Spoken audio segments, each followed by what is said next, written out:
Shalom Bapak Ibu yang dikasihi Tuhan, kita bersyukur pagi hari ini kita masih hidup dan diberi kesempatan hidup oleh Allah kita untuk memuliakan, untuk mengucap syukur, untuk menjadi berkat pembawa kabar baik. Pagi ini sebelum kita membaca dan merenungkan firman Tuhan, mari kita berdoa. Terima kasih Bapak Surgawi buat hari yang baru. Kami sungguh bersyukur atas kasih karunia-Mu, atas kesempatan hidup yang Engkau berikan buat kami, untuk kami menjadi manusia yang berdampak. Kami percaya melalui pembacaan dan perenungan firman Tuhan pagi ini, kami dipakai oleh-Mu untuk menjadi pembawa kabar baik, sehingga kabar baik ini terdengar dan dimengerti banyak orang, untuk kemuliaan nama Tuhan. Segala hormat kemuliaan bagi nama-Mu. Pimpin Roh Kudus buat hamba-Mu untuk mengerti kehendak-Mu, supaya hidup kami dibaharui dari sehari ke sehari. Dalam nama Tuhan Yesus Kristus. Haleluya. Amin.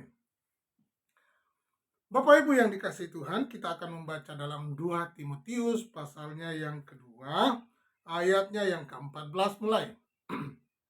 Firman Tuhan berkata, "Ingatkanlah dan pesankanlah semuanya itu dengan sungguh-sungguh kepada mereka di hadapan Allah, agar jangan mereka bersilat kata. Karena hal itu sama sekali tidak berguna, malah mengacaukan orang yang mendengarnya. Usahakanlah supaya engkau layak di hadapan Allah sebagai seorang pekerja yang tidak usah malu untuk berterus terang memberitakan perkataan kebenaran itu. Tetapi hindarilah omongan yang kosong dan yang tak suci, yang hanya menambahkan kefasikan. Perkataan mereka menjalar seperti penyakit kanker. Di antara mereka termasuk Himeneus dan Filetus, yang telah menyimpang dari kebenaran dengan mengajarkan bahwa kebangkitan kita telah berlangsung, dan dengan demikian merusak iman sebagian orang. Tetapi dasar yang diletakkan Allah itu teguh, dan materainya ialah Tuhan mengenal siapa kepunyaannya, dan setiap orang yang menyebut nama Tuhan hendaklah meninggalkan kejahatan. Dalam rumah yang besar bukan hanya terdapat perabot dari emas dan perak, melainkan juga dari kayu dan tanah. Yang pertama dipakai untuk maksud yang mulia, dan yang terakhir untuk maksud yang kurang mulia. Jika seorang menyucikan dirinya dari hal-hal yang jahat, ia akan menjadi perabot rumah untuk maksud yang mulia. Ia dikuduskan, dipandang layak untuk dipakai tuannya, dan disediakan untuk setiap pekerjaan yang mulia. Sebab itu, jauhilah nafsu orang muda, kejarlah keadilan, kesetiaan, kasih, dan damai bersama-sama dengan mereka yang berseru kepada Tuhan dengan hati yang murni. Hindarilah soal-soal yang dicari-cari, yang bodoh dan yang tidak layak. Engkau tahu bahwa soal-soal itu menimbulkan pertengkaran. Sedangkan seorang hamba Tuhan tidak boleh bertengkar, tetapi harus ramah terhadap semua orang. Ia harus cakap mengajar, sabar, dan dengan lemah lembut dapat menuntun orang yang suka melawan. Sebab mungkin Tuhan memberikan kesempatan kepada mereka untuk bertobat dan memimpin mereka sehingga mereka mengenal kebenaran. Dan dengan demikian mereka menjadi sadar kembali karena terlepas dari jerat iblis yang telah mengikat mereka pada kehendaknya. Puji Tuhan.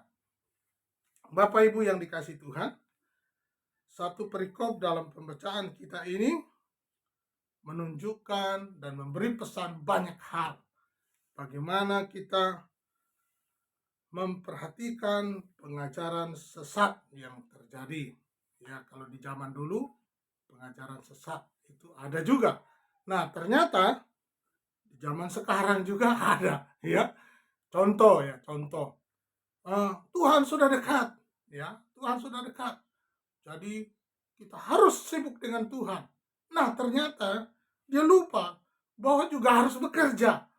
Ada satu kasus, Pak, tolong Pak, saya butuh untuk uang sekolah anak saya karena ini kebutuhan mendesak. Loh, kenapa? Ya, saya tidak bekerja, saya mengambil keputusan tidak bekerja, kata si bapak itu. Saya mengambil keputusan tidak bekerja, istri tidak bekerja, dan mencari Tuhan. Lalu, siapa yang harus bayar uang sekolah? Ya, kata si pendeta itu, Tuhan sudah dekat, tidak perlu bekerja, kita cari Tuhan saja. Nah, ini juga adalah salah satu bentuk yang sangat ekstrim, ya, tidak memakai akal sehat bagaimana hidup di dalam melayani Tuhan, hidup di dalam melayani Tuhan. Ya, Bapak Ibu yang dikasih Tuhan, sehingga kebingungan siapa yang harus membayar uang sekolah anak-anaknya. Apalagi dia bukan pelayan Tuhan. Dia disuruh oleh si pendeta itu untuk hidup khusus untuk Tuhan. Dia adalah jemaat. Nah, Bapak Ibu yang dikasih Tuhan, banyak pengajaran sesat. Kita mendengar juga ada yang berkata Yesus itu bukan Tuhan, bukan juru selamat. Aneh semua di zaman sekarang ini. Tetapi firman Tuhan ingatkan kita pagi hari ini. Bapak Ibu yang dikasih Tuhan, kembali bahwa bicara tentang fit and proper test, uji kelayakan. Nah, Bapak Ibu yang dikasih Tuhan, dalam uji kelayakan ini seseorang menjadi pembawa kabar baik harus melihat bagaimana kualitasnya, kemurnian hatinya, motivasi hidupnya, memperhatikan apakah dia sudah pernah tahan uji di dalam dunia pelayanan. Ini penting sekali Bapak Ibu. Sehingga Rasul Paulus senantiasa mengingatkan Timotius, dia orang yang pemalu, ya, dikatakan orang yang masih muda. Rasul Paulus sebagai mentor ini sungguh memperhatikan bawahannya, memperhatikan orang yang dapat dipercayainya. Nah, Bapak Ibu yang dikasih Tuhan, beberapa hal yang kita perhatikan di sini ayatnya 15. Usahakanlah supaya engkau layak di hadapan Allah sebagai seorang pekerja yang tidak usah malu, yang berterus terang memberitakan perkataan kebenaran itu. Ya, ini penting. Tidak usah malu. Ya, membawa kabar baik ini adalah satu kehormatan, Bapak Ibu. Membawa kabar baik ini satu kehormatan, sehingga apa yang kita sampaikan orang lain bisa mendengar dan menerima kebenaran. Bapak Ibu yang dikasihi Tuhan, pentingnya sebagai pembawa kabar baik ini supaya dibekali, dia tahan uji, dia bisa menjadi pembawa kabar baik sehingga dia tidak mudah goyah karena hal-hal yang berkaitan dengan hal-hal yang sementara itu. Bapak Ibu yang dikasihi Tuhan, berikutnya dikatakan ayat 20. Perhatikan. Sebab 22, sebab itu jauhilah nafsu orang muda. Kejarlah keadilan, kesetiaan, kasih, dan damai bersama-sama dengan mereka yang berseru kepada Tuhan dengan hati yang murni. Ya, ini sangat penting sebagai dasar di dalam hidup pribadi seorang pembawa kabar baik. Dikatakan, jauhilah nafsu orang muda, kejarlah keadilan, kesetiaan, kasih, dan damai bersama-sama dengan mereka yang berseru kepada Tuhan dan dengan hati yang murni. Apa nafsunya orang muda? Banyak keinginannya, terlalu banyak maunya, ya, emosinya tidak teratur, ya. Anehnya kalau sudah tua tapi emosi tidak teratur, bahaya Bapak Ibu ya. Penting sekali mencari seorang pembawa kabar baik ini yang punya emosi yang dapat dia kendalikan, taat akan firman Tuhan, setia kepada Tuhan, dan tahan uji. Ya. Nah, ini sangat penting ya. Yang ketiga, hindarilah soal-soal yang dicari-cari, ya, yang bodoh dan tidak layak. Engkau tahu bahwa soal-soal itu menimbulkan pertengkaran, ya. Sedangkan seorang hamba Tuhan tidak boleh bertengkar, tetapi harus ramah terhadap semua orang. Ia harus cakap mengajar, sabar.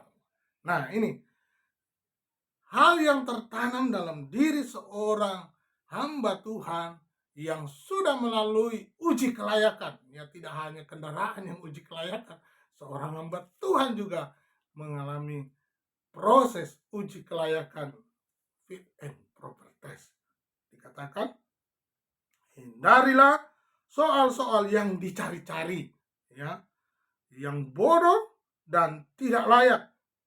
Engkau tahu bahwa soal-soal itu menimbulkan pertengkaran. Jadi kita perlu hindari ya, banyak hal-hal yang menjadi pertengkaran karena hal-hal yang kecil. Ini perlu kita hindari. Tidak perlu. Alkitab sudah menjelaskan ini. Nah, yang berikutnya, dan dengan lemah lembut dapat menuntun orang yang suka melawan.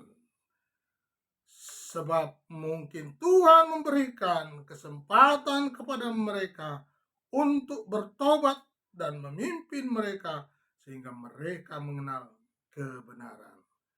Nah, dalam diri seorang pembawa kabar baik dikatakan ada lemah lembut, dapat menuntun orang yang suka melawan. Wah, perannya hamba Tuhan ini banyak sekali. Dia harus dengan lemah lembut menuntun orang yang suka melawan. Wah, luar biasa ya. Kenapa? Karena orang yang diberi status sebagai hamba Tuhan, dia adalah orang yang sudah melewati uji kelayakan itu. Apa salah satunya? Dia sabar, Bapak Ibu.